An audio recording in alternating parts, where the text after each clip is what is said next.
Questa iniziativa della Pastorale Giovanile di Milano era un'iniziativa già concordata ai tempi e grazie a Monsignor Anselmo e Don Nicolò, Milano, la diocesi, fa questa iniziativa una volta all'anno in una città varia di tutta Italia e quest'anno sono venuti a Genova. Grazie davvero di essere qui. Non chiede Gesù fate miracoli, fate cose grandissime, fate qualcosa di eclatante. No. Assolutamente nessuna cosa eclatante. Venite dietro a me. Fate questa preghiera che ha salvato San Francesco d'Assisi.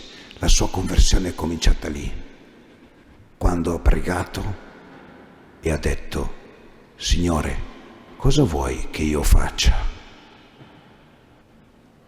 Ditela anche voi, nel silenzio, adesso, qui a Genova. Signore, cosa vuoi che io faccia?